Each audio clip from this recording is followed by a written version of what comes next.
The alarm bells rang across Repair Station Omega-7 as the massive ship came out of hyperspace. Hyunwoo Park looked up from his morning coffee and watched through the observation deck as the huge vessel limped toward their station. Smoke poured from its engines and sparks flew from damaged hull sections. "That's a Valkyrian dreadnought," said Bo-Ram Kim, the chief engineer, as she joined him at the window. "Never seen one in such bad shape." Hyunwoo nodded. He had been running this repair station for 10 years, and he had seen many damaged ships. But this one looked like it had been through a war. The Storm's Edge was over 2 kilometers long and normally carried a crew of 3,000. Today, it barely moved under its own power. The communication system crackled to life. "Human station, this is Captain Veltar of the Storm's Edge. We need emergency repairs. Our quantum fusion core is failing." Hyunwoo picked up the microphone. "Captain Veltar, this is Commander Park. We'll guide you to Docking Bay 3. It's our largest bay." "Human," the alien voice said with doubt. "We carry 10,000 refugees from the Kepler disaster. Our core could explode at any moment. Are you sure your small station can handle this?" "We'll handle it, Captain. Trust us." The Storm's Edge slowly moved into the massive docking bay. Hyunwoo had built this station to handle the largest ships in known space, though most people thought it was too big for a simple repair facility. Today, that extra space would save lives. Bo-Ram was already putting on her work suit. "I'll take Taemin and Yoonji with me to check the core. If it's as bad as it sounds, we'll need all hands." Hyunwoo called his crew together. 12 humans ran this station, and each one was the best at their job. Taemin Lee was their systems expert who could figure out any computer problem. Yoonji Song could build or fix any machine part.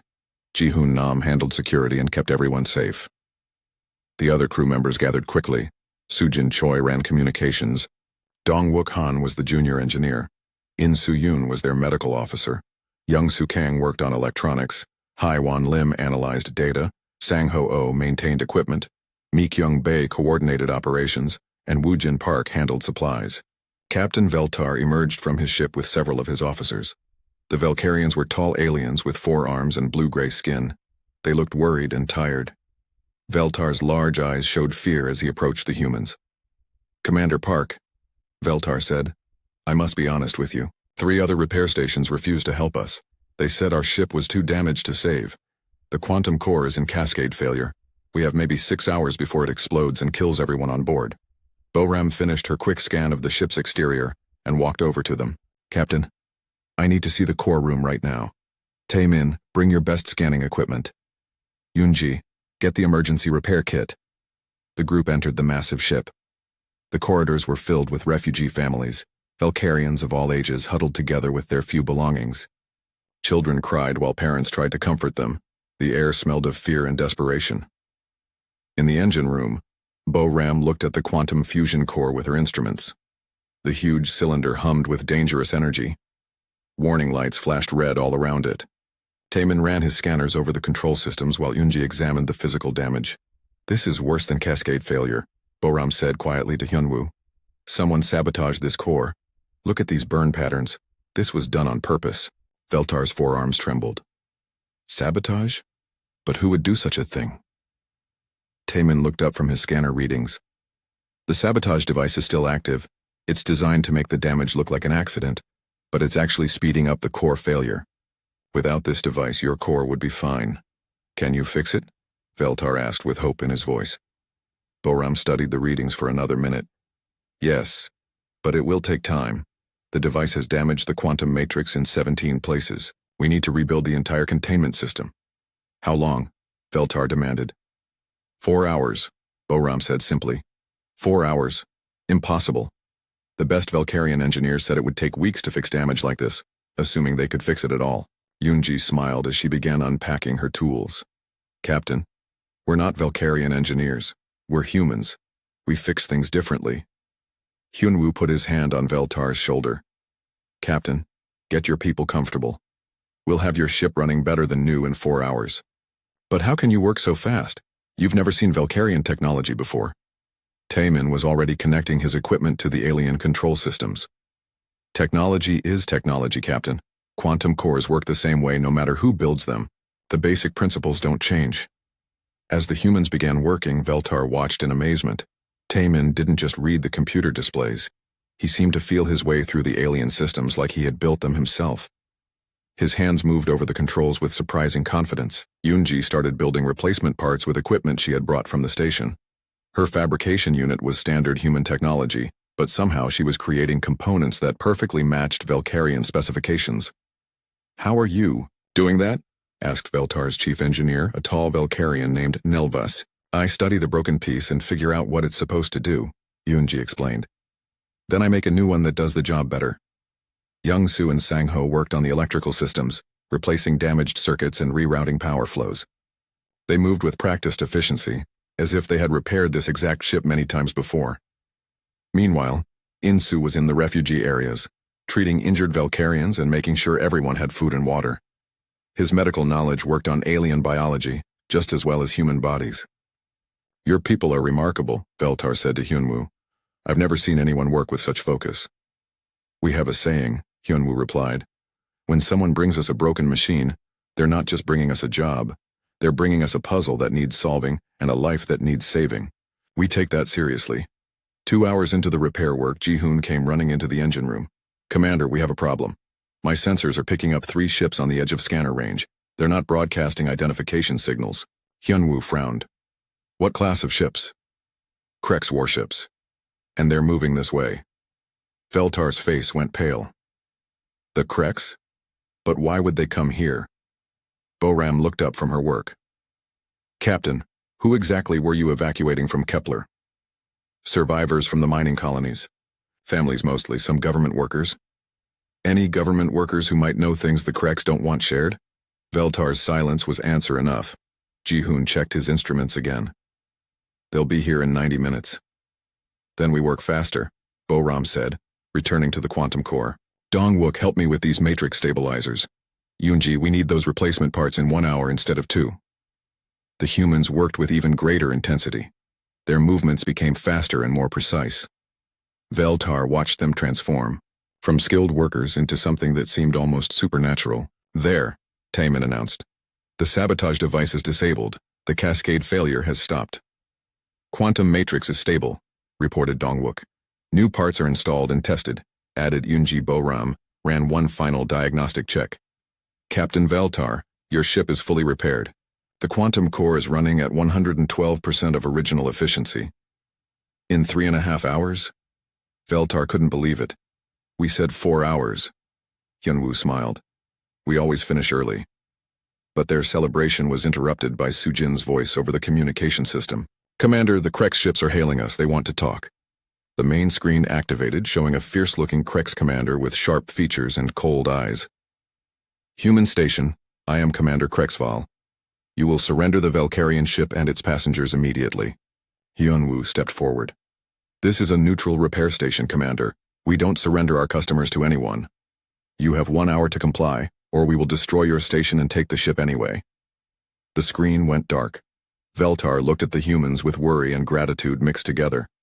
"You should leave," he said quietly. "My people and I will face the Krex. You've already saved our lives by fixing our ship." Hyunwoo shook his head. "Captain, we don't abandon our customers. Sujin, send out a priority message on all channels. Use authentication code Alpha 7. "Yes, sir." As Sujin's fingers flew over her communication controls, Veltar wondered what these humans thought they could do against 3 Krex warships. He was about to find out that the small repair station held secrets that would change everything. The hour countdown began as the Krex ships moved closer to the repair station. Hyunwoo watched them approach on his tactical display while his crew continued working on the storm's edge. Most alien species would be panicking by now, but the humans seemed calm and focused. Captain Veltar followed Hyunwoo to the station's control room.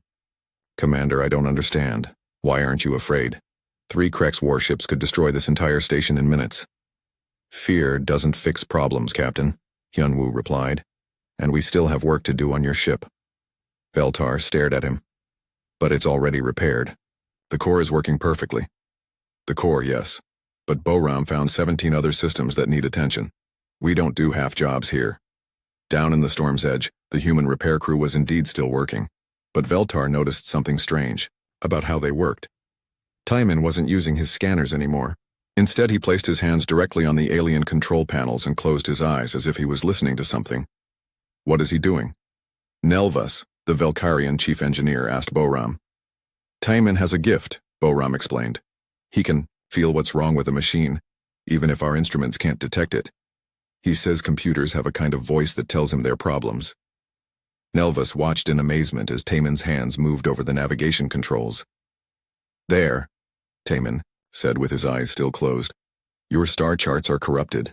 Someone planted false data in your navigation system 6 months ago. Impossible, Nelvas protested. Our security systems would detect any unauthorized changes. Taiman opened his eyes and smiled. Not if the person doing it knew exactly how your security worked. He began typing commands and the navigation display showed dozens of errors in the star charts. These errors would have sent you into dangerous areas of space or made you avoid safe routes. Meanwhile, Yunji was working on the ship's communication array. She had torn apart 3 control modules and was building new ones from scratch. Her hands moved like an artist creating a sculpture, crafting each component with care and precision. Why are you rebuilding everything? Asked a young Valkyrian technician who was watching her work. Because your original parts were designed with built-in weaknesses, Yunji replied without stopping her work. Someone wanted your ship to fail slowly over time. Every system has hidden flaws that would cause breakdowns at the worst possible moments. The technician's eyes widened. You mean our own people sabotaged our ship? Not your people, said Ji-hoon, who had been listening while he checked the ship's security systems. But someone with access to Valkyrian shipyards and technical specifications. Someone who wanted to control where your ships could go and what they could do. Captain Veltar felt a chill run through his body. If our ships have been sabotaged, then the Kreks have been planning this for a long time, Hyunwoo finished. They've been weakening Valkyrian ships while building their own fleet. When they were ready to attack, your ships would fail at exactly the right moment. Young-soo looked up from the electrical panel he was working on. Captain, your ship's power systems have been slowly poisoned for months. Tiny changes that would reduce efficiency and cause random failures. Over time, your entire fleet would become unreliable. But how do you know all this? Veltar demanded. How can humans understand Valkyrian technology better than we do ourselves? Boram wiped her hands on a cloth and looked at the Valkyrian captain. We don't understand your technology better than you do. We understand something else. What? We understand what it feels like when someone hurts a machine on purpose. When someone builds something to fail instead of succeed.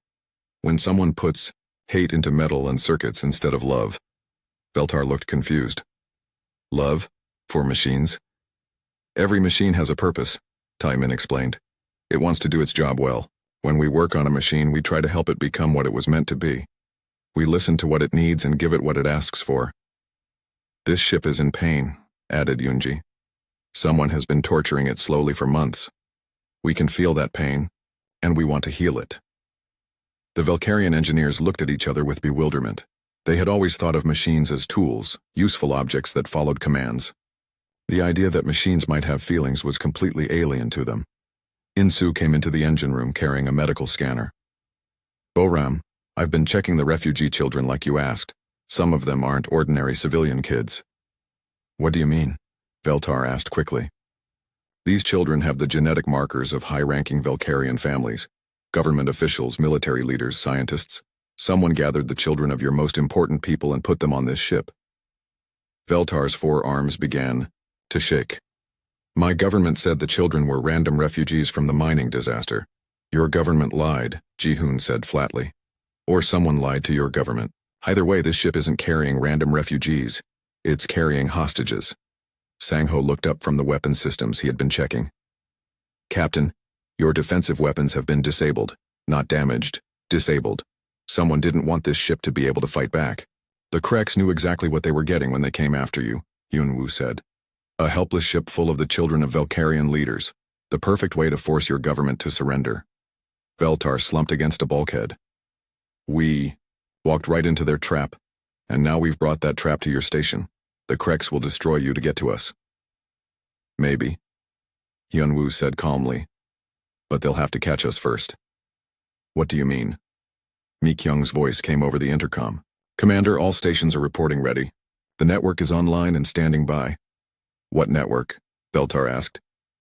Hyunwoo smiled for the first time since the Kreks ships had arrived. Captain, what do you think we've been doing at this repair station for the past 10 years? Repairing ships, Veltar answered, confused by the question. Yes, ships from dozens of different species, thousands of ships over the years. And every ship that comes through here gets a little something extra in the repair work. Extra what? Taemin held up a small device no bigger than his thumb. Quantum resonance transmitter. We install one in every ship we work on. Hidden deep, in the systems where no one would think to look. You've been spying on us? Nelvis demanded angrily. No, Boram said firmly. We've been protecting you. These transmitters create a communication network that spans half the galaxy. When one ship in the network calls for help, every other ship can respond. And it's not just ships, added Youngsu.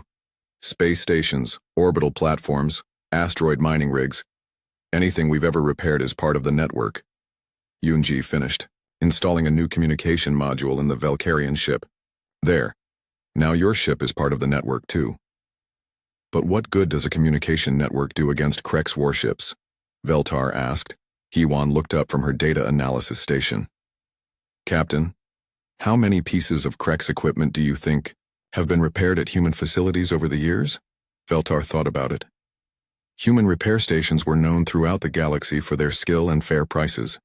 Even the military Kreks had probably used human services when their own shipyards were busy or too expensive. Oh, he said quietly as he understood. Oh indeed, Hyunwoo agreed. Sujin, how many Krek ships in our database have human modifications? Sujin's fingers danced over her keyboard. Checking now, Commander. Database shows 63%. Of all Krek's military vessels have received human repair or upgrade services in the past 5 years. Including the 3 ships heading toward us right now? Checking their hull signatures against our records. Yes, sir. All 3 ships have been serviced by human facilities. The lead ship, Krekstar's Fist, had engine work done at Repair Station Beta 12 18 months ago. Captain Veltar stared at the humans with new understanding. You've been planning for this day. Not this day specifically, Hyunwoo replied. But we knew that someday someone would try to use military force to destroy the peace that trade and cooperation have built. We wanted to be ready. Ready to fight? Ready to defend. There's a difference. The intercom crackled with Sujin's voice. Commander, incoming message from the Krex fleet. They're demanding to speak with you immediately. Put them on screen, Hyunwoo ordered.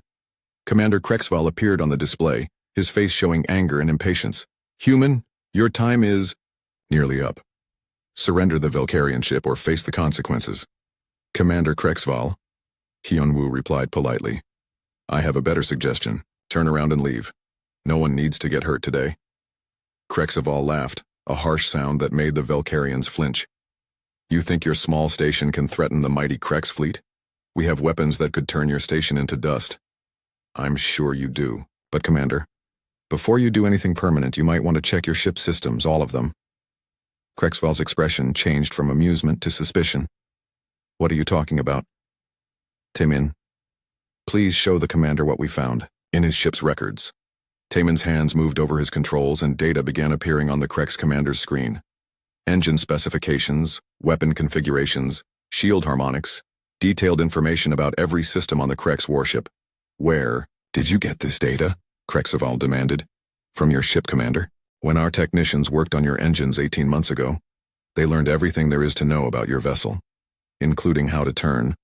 The 3 Krex warships hung in space like metal vultures, close enough to attack, but far enough away to avoid any surprises. Commander Krexval had gone silent after the humans demonstrated their control over his ship's systems. But Hyunwoo knew the silence wouldn't last long. How much time do we have? Captain Veltar asked nervously. Ji-hoon checked his scanner readings.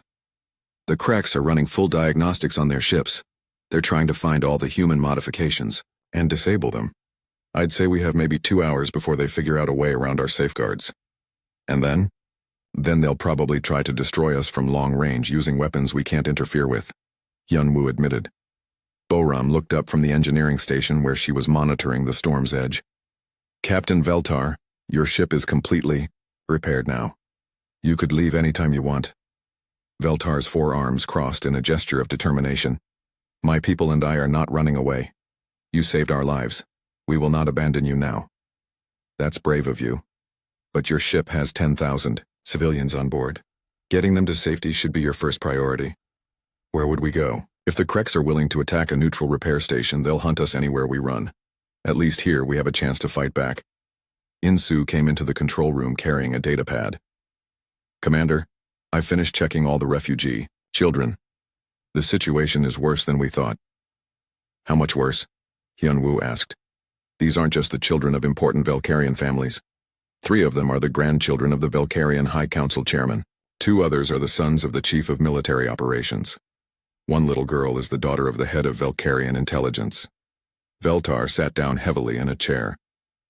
No wonder the Kreks want them so badly. With those children as hostages, they could force our entire government to surrender. Which means they're not going to give up and go home, Ji-hoon observed. They'll bring in more ships if they have to. Sujin's communication board started flashing with incoming messages. Commander, I'm getting signals from all over this sector. The network is responding to our distress call. How many ships? 47 so far, and the number is growing, but most of them are civilian vessels, cargo haulers, passenger liners, mining ships. They want to help, but they're not equipped for battle. Young-soo looked up from his electronics panel. Commander, we're also getting responses from fixed installations, space stations, orbital facilities, even some planetary defense networks. Everything we've ever worked on is checking in. Heewon was analyzing the data streams flowing into the station. The network is bigger than I thought. We have connections to over 3,000 installations across 17 sectors. But how many of those can actually fight? Veltar asked. That's not the right question, Captain, Hyunwoo replied. The right question is, how many of them can contribute something useful? Sang-ho had been quietly working at his maintenance station, but now he spoke up. Commander, remember that old mining platform in the Kepler system? The one we fixed last year after the asteroid collision? Station Kepler 9? What about it? They're reporting that they still have a full load of heavy mining charges. 40,000-ton asteroid breakers. They're asking if we need them delivered somewhere. Yoonji smiled as she understood. Mining charges that big would punch through any ship's armor. But how would a mining platform deliver them? They don't have weapons systems, Nelvas pointed out. They don't need weapons systems, Taemin explained. Mining platforms have mass drivers for launching ore containers to processing stations. The same system could launch mining charges at enemy ships. Mi-kyung was coordinating responses from across the network. Commander, I'm getting similar offers from dozens of installations. Mining operations with explosive charges, cargo haulers with ramming capabilities, passenger liners that could serve as emergency hospitals. And the Kreks don't know about any of this, Dongwook realized. They think they're facing one small repair station, but we're actually connected to half the galaxy. Hyunwoo nodded approvingly. Sujin, send response codes to all network stations. Tell them to stand by but not to move until we give the word. We don't want to start a war if we can avoid it. Yes, sir. But Commander, there's something else. I'm picking up long-range communication from the Krek ships. They're calling for reinforcements. How many? At least 6 more warships, possibly more. They'll be here in 8 hours. Captain Veltar stood up with new determination. Then we need to finish this before reinforcements arrive. Finish what? We're trying to avoid a battle, not start one. Commander Park, with respect, the battle has already started. The Kreks attacked my people and tried to kidnap our children. They're threatening to destroy your station. There's no way to avoid conflict now. Hyunwoo considered this while watching the tactical display. The 3 Krek ships had moved into a triangle formation around the station, cutting off all escape routes. More concerning, they had started deploying what looked like sensor drones. Ji-hoon, what are those drones doing? Long-range scanning and communication relay. They're mapping our defenses and providing backup communication for the fleet. If we disable their ship's systems again, they can use the drones to coordinate their attack. Can we take out the drones? Not without revealing our own defensive capabilities. And once we do that, they'll know we're more than just a simple repair station. The intercom crackled with an incoming transmission. Commander Krexval appeared on screen again, but this time he looked more confident. Human Commander Park, he said with cold satisfaction. We have finished analyzing your little trick with our ship systems. Very clever, but we have found most of your hidden modifications and disabled them. Most of them? Hyunwoo asked innocently. Enough. We are no longer vulnerable to your interference. You have 10 minutes to surrender the Velkarian ship and its passengers, or we will destroy your station. And if we refuse, then you will die, along with everyone on that station. My government has decided that the security of the Kreks Empire is more important than maintaining diplomatic relations with humans. The screen went dark. In the silence that followed, everyone looked at Hyunwoo for guidance. Well, he said calmly, I guess diplomacy is off the table. Boram checked her readings from the storm's edge. The Velkarian ship is fully combat ready. Now, all systems are running at maximum efficiency. How many weapons does it have? Ji-hoon asked. Enough to hurt one Krek ship, but not enough to fight 3 of them at once, Veltar admitted. Then we'll have to be creative. Hyunwoo turned to his crew. Everyone knows what they need to do. We've planned for this day for years. Time to see if our preparations were enough. Young-soo was already activating hidden systems throughout the station. Defensive grid is coming online. All disguised weapon platforms are ready. Disguised weapon platforms? Veltar asked in surprise. Captain, did you really think we built a repair station this big just to fix ships? Yoonji grinned as she brought additional systems online. Half the equipment bays on this station can convert to weapons or defensive systems in under 5 minutes. Sangho's maintenance robots were moving throughout the station, but now they carried military-grade equipment instead of repair tools. All combat modifications are in place, Commander. Soo-jin, signal the network. Tell them it's time to move. Broadcasting. Now, sir. Across 17 sectors of space, the quiet human repair network came to life. Civilian ships that had seemed harmless suddenly revealed hidden capabilities. Space stations that had appeared to be simple trading posts activated weapon systems that had been disguised as mining or manufacturing equipment. On his tactical display, Hyunwoo watched as dozens of dots began moving toward their location. The Kreks had expected to face one small repair station. Instead, they were about to encounter a coordinated response from across half the galaxy. Commander Krexval, Hyunwoo said into his communicator, you wanted 10 minutes? Time's up. The first shot came from the lead Kreks warship, a massive energy beam aimed at the station's main reactor. But instead of hitting its target, the beam struck a shield generator that shouldn't have existed. The repair station's outer hull fell away in sections, revealing a military-grade defensive platform underneath. Surprise, Hyunwoo muttered. The battle for Repair Station Omega-7 had begun. But as the Kreks were about to discover, they weren't fighting just one station. They were fighting an entire hidden civilization that had been preparing for this moment for decades. Captain Veltar looked at Commander Park with new understanding. You're not repair technicians at all, are you? We're exactly what we said we were, Captain. We fix things that are broken. Today we're going to fix the problem of Krek's aggression. The Storm's Edge moved out of the docking bay, its weapons charging for battle. Around them, space began filling with ships and weapons that had been hidden in plain sight for years. The real war was about to begin. The first Krek's energy beam struck the repair station shields and scattered into harmless light. Commander Krexval stared at his tactical display in disbelief. His sensors had shown a simple civilian facility with minimal defenses. Now he was looking at military-grade shield generators and weapon systems that rivaled anything in the Krek's fleet. Impossible, he growled to his bridge crew. Intelligence said this was just a repair station. On the station, Hyunwoo watched the Krek ships, adjusting their formation for a coordinated attack. Young-soo, bring all defensive systems to full power. Ji-hoon, target their weapons arrays but don't fire yet. Why not? Captain Veltar asked. They just tried to destroy us. Because once we start shooting, this becomes a war between species, instead of a police action against criminals. I want them to understand what they're facing before we commit to that path. Taemin's voice came over the intercom from the sensor station. Commander, I'm detecting massive hyperspace signatures throughout the sector.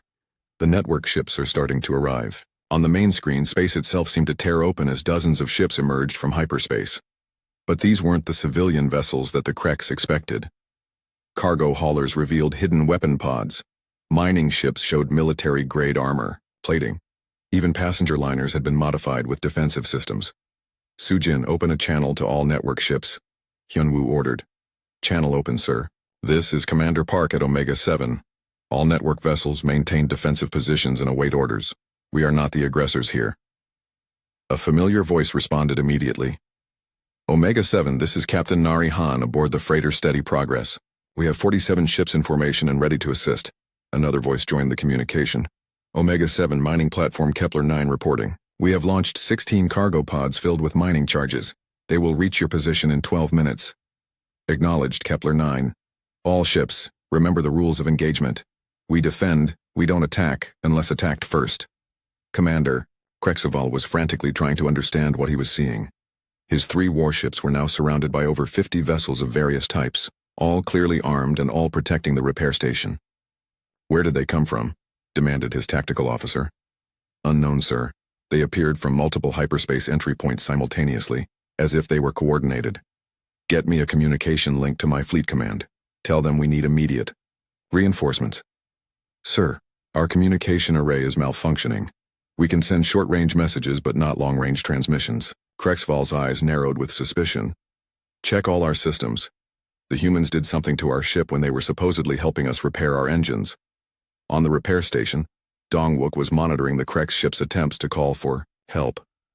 Commander, they've figured out that we disabled their long-range communications. They're trying to use their sensor drones as communication relays. Can you stop them? Already done. I sent a signal pulse that fried the electronics in all their drones. They're flying blind now. Boram looked up from her engineering station. Yunwu, the Storm's Edge is requesting permission to join the defensive formation. Tell Captain Veltar he's welcome to help, but keep his ship positioned to protect the civilian refugees if fighting starts. He won't like that. Veltar's voice came through the communication system. My people want to fight beside you. Your people are refugees, Captain. Let us handle the military situation. Respectfully, Commander, these refugees include the children of Velkarian leaders. If they're captured or killed, it could destroy my government's ability to resist Krex expansion. This isn't just about my ship anymore. Hyunwoo considered this while watching more ships arrive from across the network. The tactical situation was becoming complex. They now had enough firepower to defeat the 3 Krex warships, but victory would come at a cost. Yunji, what's the status on our long-range communication systems? Fully operational, Commander. We've been broadcasting everything that's happened here to news services throughout known space. The galaxy is watching. Good. Sujin, open a channel to the Krex ships. Commander Krexval's face appeared on screen, showing anger and frustration. Human, you have deceived us. This is not a simple repair station. Commander Krexval, you're correct. This is not a simple repair station. This is the headquarters of the Human Repair and Defense Network. We repair things that are broken, and we defend people who are threatened. You have violated the Krex Empire's sovereignty by interfering with our military operations. Your military operations include attacking civilian refugees and threatening a neutral station. By any reasonable definition, you're the ones violating sovereignty. The Krex commander's face showed confusion and anger. You think your collection of cargo ships and mining platforms can defeat the Krex fleet? Hyunwoo smiled sadly. Commander, I hope we don't have to find out. I'm offering you one chance to withdraw peacefully. Take your ships and leave. No one needs to die today. The Krex Empire does not retreat from inferior enemies. Then you don't understand what you're facing. Young-Soo had been quietly working at his control station, but now he looked up. Commander, the network is reporting full activation. We have active connections to over 4,000 installations across 23 sectors. 4,000? Veltar repeated in amazement. Yuan was processing data from across the network. Captain, it's more than just ships and stations. We have connections to planetary defense networks, orbital manufacturing platforms, asteroid, mining operations, even some military installations that have received human technical support. But how is this possible? Nelvas asked. How could humans build such a network without anyone noticing? Sang-ho answered while checking his equipment status. We didn't build it in secret. We built it in plain sight. Every time someone brought us a broken machine, we fixed it and made it a little better. Every time someone needed help, we provided it. Over the years, people started trusting us. And when people trust you, Mi-kyung added, they don't mind if you make small improvements to their systems, especially improvements that make their equipment work better. Like quantum resonance transmitters, Taemin explained. Hidden deep in the systems, invisible to casual inspection, but capable of creating a galaxy-wide communication network when activated. In-Soo had been monitoring the refugees aboard the Storm's Edge, but now he brought disturbing news. Commander, I've been analyzing the medical records of the Velkarian children. Someone has been drugging them. Drugging them how? Memory suppression drugs. These children have been given chemicals that make them forget important information. Someone wanted to make sure they couldn't reveal secrets even under interrogation. Captain Veltar's forearms trembled with rage. They drugged children? My own people did this? Not your people, Ji-hoon said firmly. The drug compounds are Krex manufactured. This was done by Krex agents working inside your government, which means the Krex have been planning this operation for months, possibly years. Hyunwoo concluded. They've been positioning agents, sabotaging ships, and gathering intelligence for a coordinated attack on Velkarian space. On the tactical display, the three Krex warships were moving into attack formation. Their weapons were charging, and their shields were at maximum power. Sujin, any word from Krex Fleet Command about reinforcements? Negative, sir. Their long-range communications are still down, and no other Krex ships have entered the sector. Then they're on their own. Hyunwoo made a decision that would change the balance of power in known space. All network ships, this is Omega-7 Command. Prepare for defensive action. Rules of engagement are now active. Across the battlefield, dozens of ships that had appeared to be defenseless civilian vessels began revealing their true nature. Cargo bays opened to show missile launchers. Mining equipment transformed into weapon systems. Even passenger liners extended defensive arrays that could protect smaller vessels. Commander Krexval watched this transformation with growing horror. He had expected an easy victory against refugees and repair technicians. Instead, he was facing a coordinated fleet with capabilities he didn't understand. Sir, his weapons officer reported, enemy vessels are locking targeting systems on our ships. Return fire. Destroy them all. The lead Krex warship fired its main energy cannon at the repair station, but the beam was intercepted by 3 different shield generators working in coordination. The defensive network that the humans had built wasn't just about individual ships, it was about systems working together in ways that multiplied their effectiveness. Youngsu, target their engines, Hyunwoo ordered. Disable them, but don't destroy them if possible. Understood, Commander. The repair station's hidden weapons systems fired for the first time, sending precisely targeted energy beams at the Krex ship's propulsion systems. 2 of the warships immediately lost power and began drifting helplessly in space.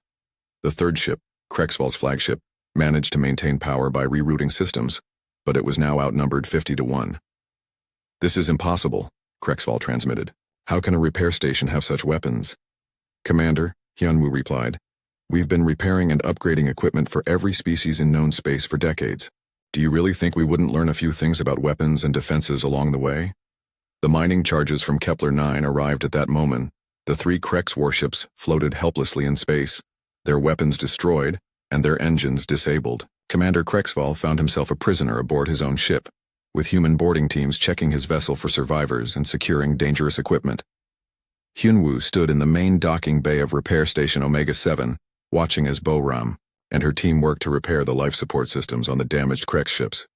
Even after being attacked, the humans were making sure their enemies could breathe. Why are you helping them? Captain Veltar asked. They tried to destroy your station and kidnap my people. Because that's what we do, Captain. We fix things, including people who make mistakes. Ji-hoon approached with a datapad containing intelligence gathered from the Krex ships. Commander, you need to see this. The information we found in their computer systems changes everything. Hyunwoo read the data while Veltar looked over his shoulder. What they found was disturbing. The attack on the Velkarian refugees was just one small part of a much larger plan. They've been planning to invade 17 different sectors, Hyunwoo said quietly. Thousands of ships, millions of soldiers. The Velkarian operation was supposed to be a test of their new strategy. What strategy? Infiltration followed by destabilization. They plant agents in other governments, sabotage critical infrastructure, then move in as peacekeepers to restore order. Once they control a system, they use it as a base to attack the next target. Veltar's forearms crossed in anger. How long have they been doing this? Taemin looked up from the Krex computer he was analyzing. According to these records, they've been working on this plan for 8 years. They have agents in dozens of governments and corporations throughout known space. Youngsu brought more disturbing news. Commander, I've been checking the network for signs of Krex infiltration. We've found evidence of sabotage in over 300 locations. 300? Veltar couldn't believe it. Manufacturing, facilities producing defective parts, shipping companies with delayed delivery schedules, communication networks with built-in surveillance systems. The Krex have been systematically weakening the infrastructure that connects the peaceful species of the galaxy. Yoonji was working on repairing one of the Krex computer systems when she made another discovery. Hyunwoo, you should see this. The Krex have detailed plans for conquering Earth. Everyone in the docking bay stopped what they were doing and looked at her. Earth? But humans are spread throughout the galaxy now. Why would they target our home world? Because they think that's where we're vulnerable. They believe that if they can capture Earth and threaten human civilians, the rest of humanity will surrender to save our home planet. Hyunwoo smiled grimly. They really don't understand us at all. Sujin's voice came over the intercom. Commander, we're receiving a priority transmission from the human ship Final Answer. They're requesting permission to dock. The Final Answer? I thought that ship was classified. It is, sir, but they're transmitting the highest level authorization codes. Grant them docking permission in Bay 7. And Sujin, keep this quiet. Captain Veltar looked curious. What's the Final Answer? A ship that officially doesn't exist, Hyunwoo replied. Come with me, Captain. It's time you learned the full truth about humanity's role in the galaxy. They made their way to docking Bay 7, where a sleek vessel was settling onto the landing platform. The ship was painted in standard civilian colors, but its hull design suggested military capabilities far beyond anything Veltar had ever seen. The airlock opened, and a tall human woman stepped out.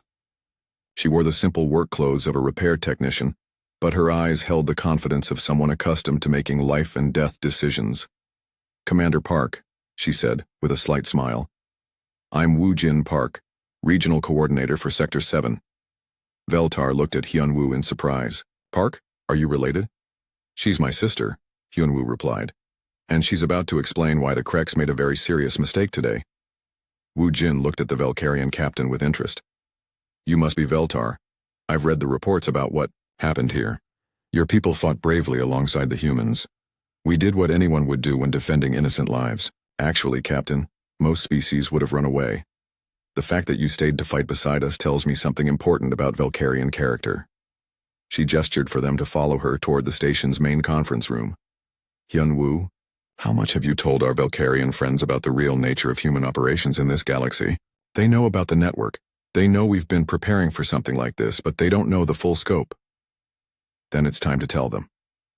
Woo-Jin activated a holographic display that showed a three-dimensional map of known space. Captain Veltar, what do you see when you look at this map? I see the territories of dozens of different species. Trade routes, disputed boundaries, areas of conflict. Look closer. Look at the patterns. Veltar studied the display more carefully. Slowly, he began to see what Woo-Jin was pointing toward. There are connections, lines of communication and trade that link different species together. Exactly. And who maintains those connections? Human repair stations, human cargo haulers, human technical advisors. Veltar's eyes widened as he understood. You've built the infrastructure that holds the galaxy together. More than that, Woo-Jin said, we've become the galaxy's immune system.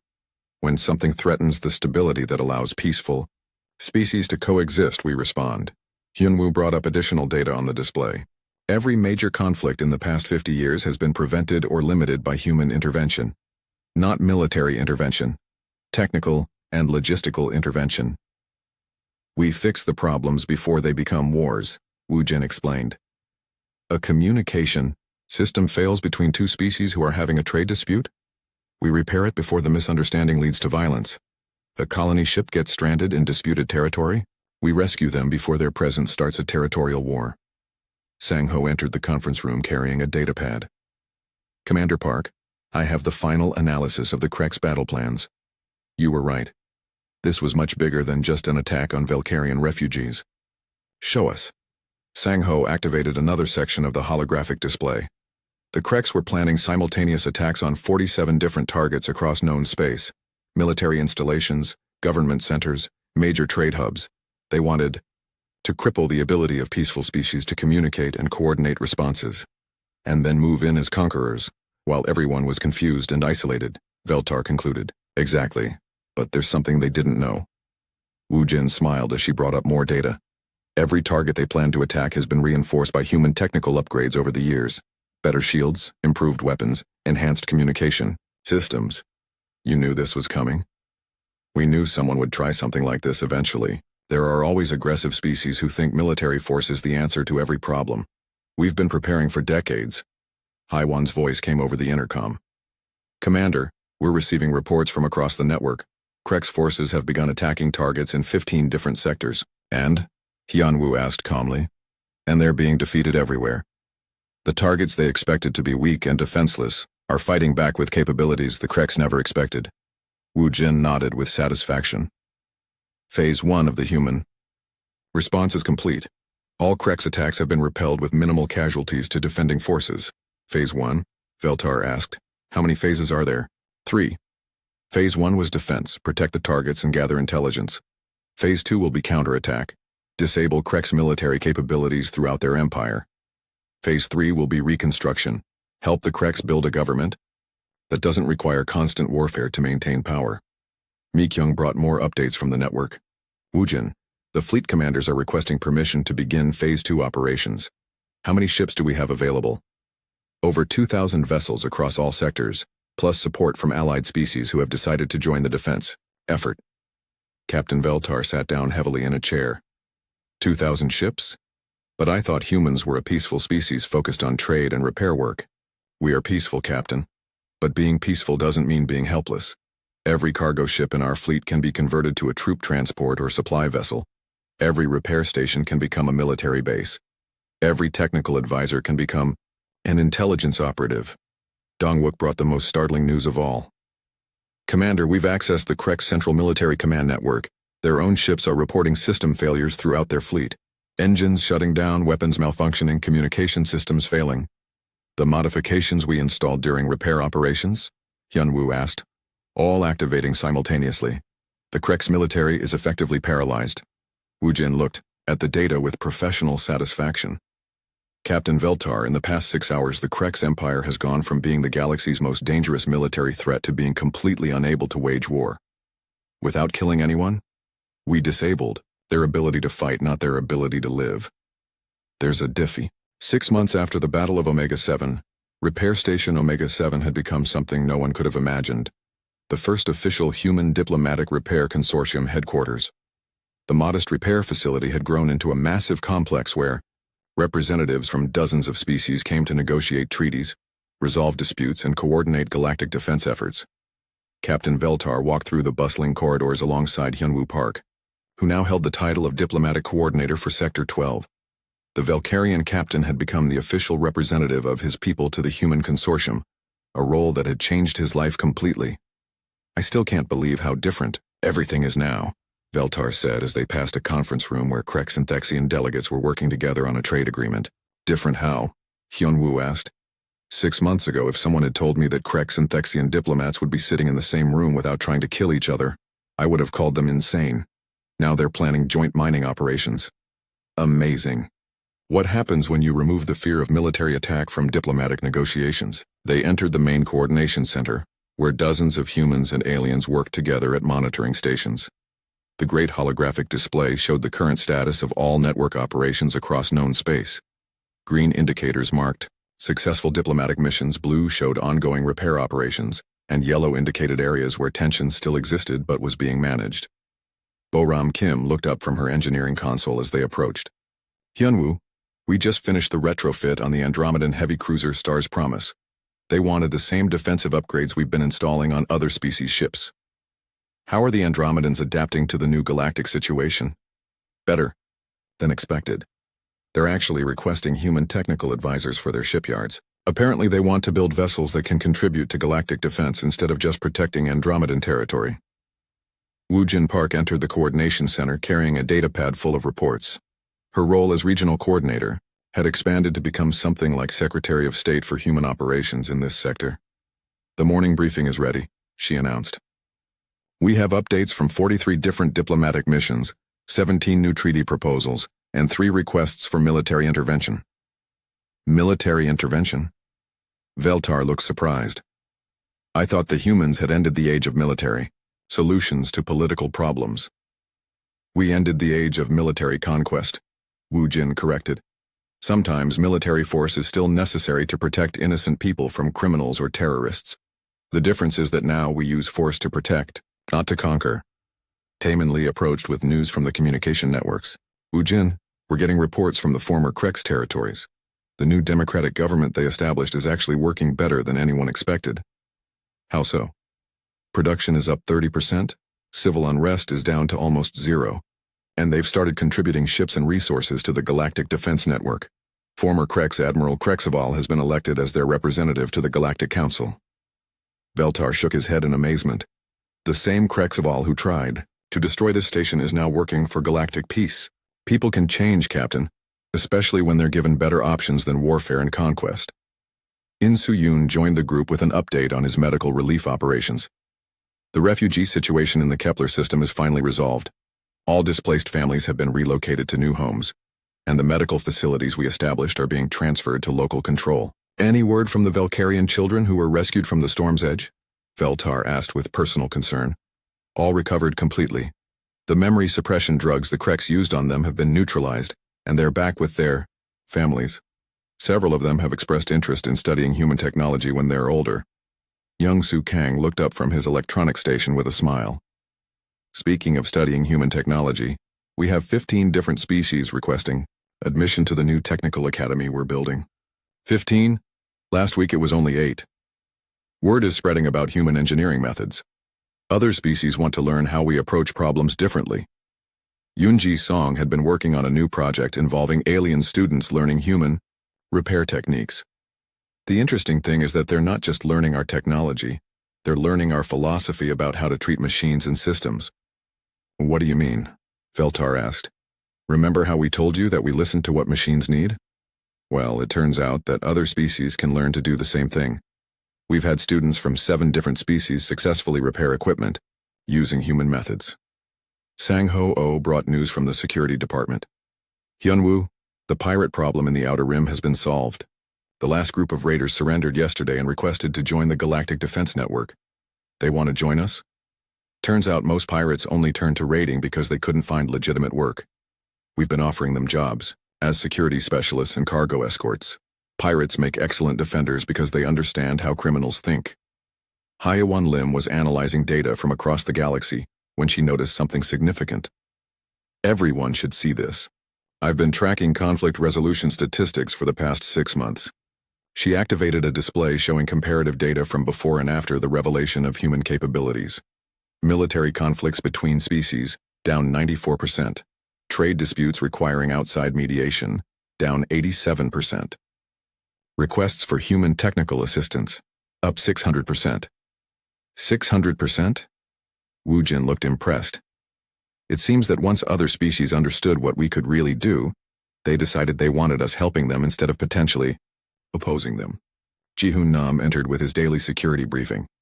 All quiet on the monitoring networks, no signs of organized military threats anywhere in known space.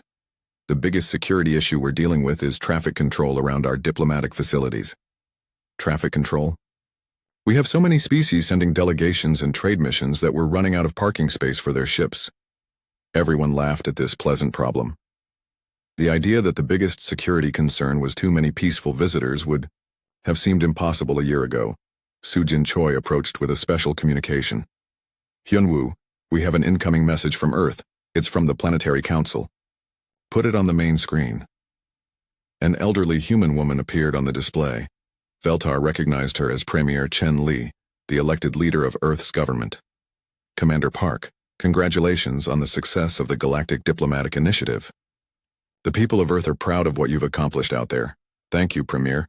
We're just doing what needed to be done. Indeed. Which brings me to the reason for this communication.